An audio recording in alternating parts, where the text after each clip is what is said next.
Hey, and welcome to episode 66 of Bicycle Touring Talk. I am George Schlacek, the one and only, and I love bicycle touring. This series takes you coast to coast across Canada. So for those who are interested in such a tour, you will find links to other videos at the end of this video. This episode is all about the Kettle Valley Trail, the best part of it, which starts in Penticton if you're coming from the west. The previous sections were covered in episodes 64 and 65, and they were a bit on the rough side when riding a loaded touring bike. Now from Penticton on, possibly right through Castlegar, where the trail ends pretty close to the Alberta border, Barbara was going to join me for the ride. A little background information. Barbara is a seasoned cyclist, but she doesn't ride her bike at all in the winter. Up to this point, she also hadn't been on any extended bicycle tours at all. If you've seen the KVR in previous episodes, you'll probably understand why I was a bit concerned about how Barbara would manage. The trail had been challenging to say the least. Now we had to start off by climbing a mountain. The nice thing about the KVR is that the climbs are very subtle, but at the end of the day, you still have to get up there with your loaded bike. Even the slightest incline can make the ride very slow and tough. We were looking at climbing for an entire day before reaching the best known Myra Canyon part of the trail. Leaving Penticton, the trail was in great shape.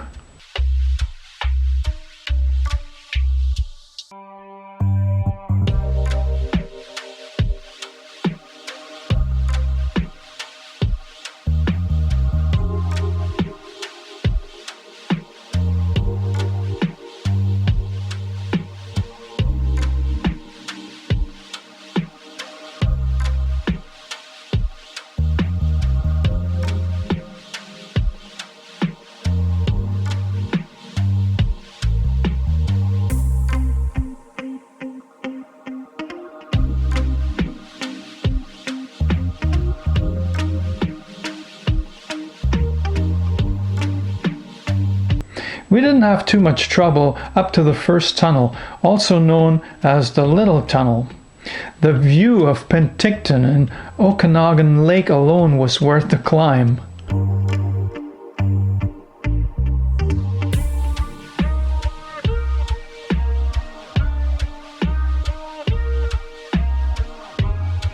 After the tunnel, there was a short section of trail, freshly paved, indicating that this was a popular spot for tourists.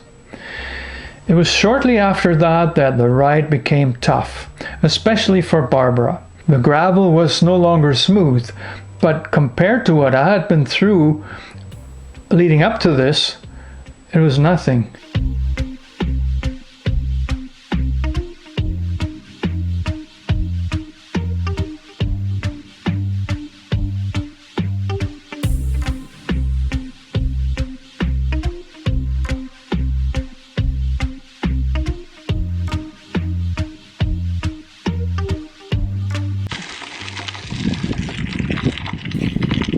So hot, I just need to take a minute. Okay.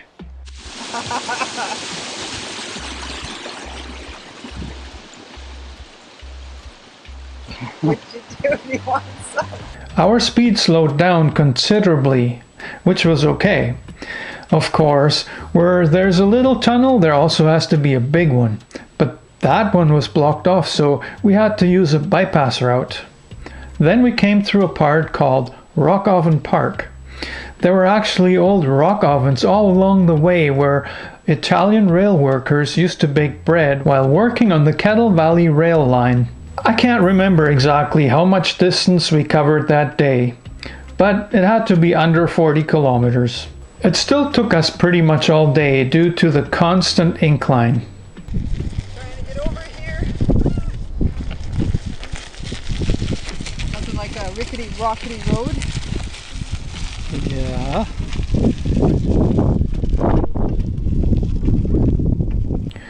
When we got to a point with a canopy and a picnic table, we just decided to call it a day and stealth camp right there.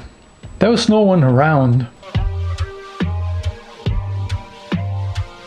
We took our time to cook macaroni with chili on my little alcohol stove and went to sleep shortly after. We each had a gallon of water on our bikes, which made it possible, but we had to be mindful of how much of it we used.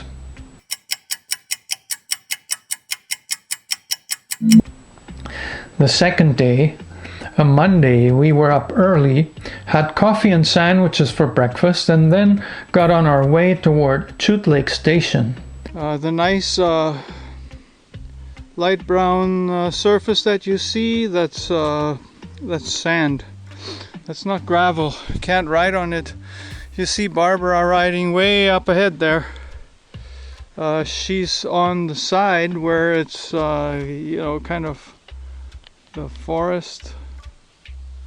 I'm gonna try and do the same thing, catch up to her, but this is not a bicycle trail, and you could see the ATVs have destroyed, along with some water, I guess, have destroyed the trail.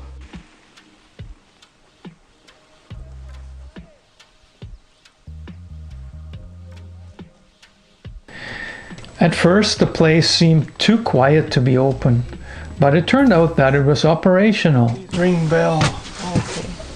What time is it? Somebody in there. I think it's probably on 9:30 or so. I have no idea. Hello. I have to do that so I know when somebody... We got some cold bottled water and ice cream. It was right after Chute Lake Station that we first ran into flooded trail sections.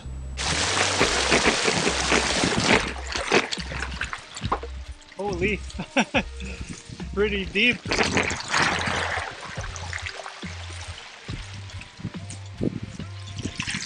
This is George. He's going to go through a very small mud puddle, and we're going to watch him go through because he's got to come back and get me.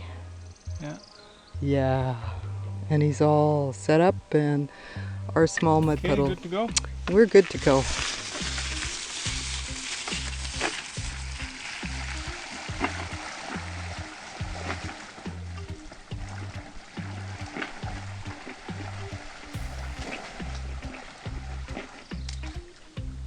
This one's warm. Okay, that's a good sign for me.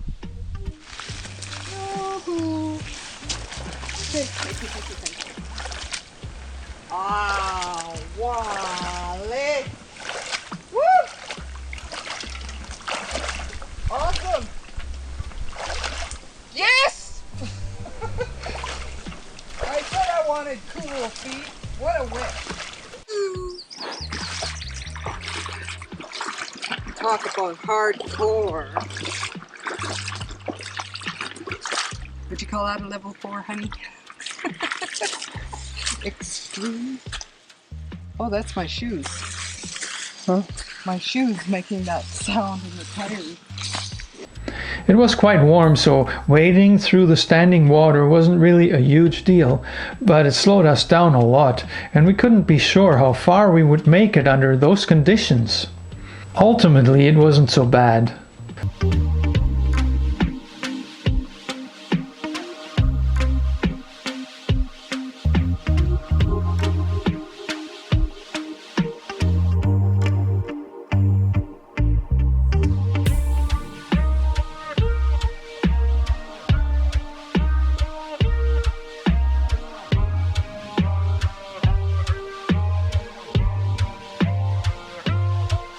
Soon we were done climbing, and the views were truly stunning.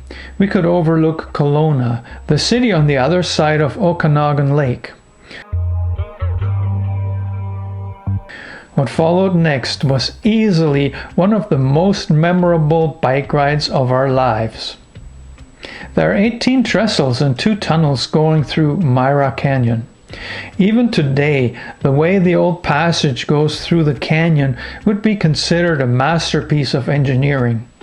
Most of the trestles had actually been lost to wildfires in 2003, but have since been rebuilt, mostly by volunteers. I'll let the footage do the talking.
Myra Canyon is the most spectacular part of the KVR. Its history goes back to the early 1900s when the rail line was built under the most difficult conditions to become the main economic driver for southern BC until the early 1980s. After our ride through the canyon, we were in a critical situation. We had no water left and no idea whether there was going to be a store within our reach that day. Thankfully, we came across an old well with clean mountain water along our way. Instantly, we were back to 2 gallons of pure water. It was the same well that used to supply the railway builders over 100 years before us. The rest of the day was an easy ride because the trail was now descending. We made it to Hydraulic Lake just before sunset. There was supposed to be a campground there. At first we failed to find it, but then it turned out that it was closed. We had no choice but to find a stealth camping spot once again. It wasn't a problem in this relatively quiet area. We also fell asleep rather quickly after a long and exciting day. Even today, I remember that day as one of the highlights of my cross-Canada tour. I'm very grateful that Barbara and I could experience it together.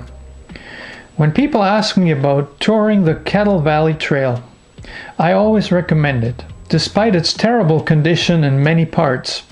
The Myra Canyon section alone makes it all worth it. I don't think there's a better way for it than to cycle it.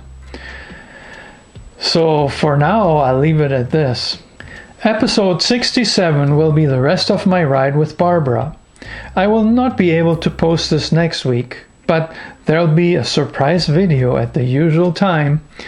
I hope you'll stop by my channel to check it out.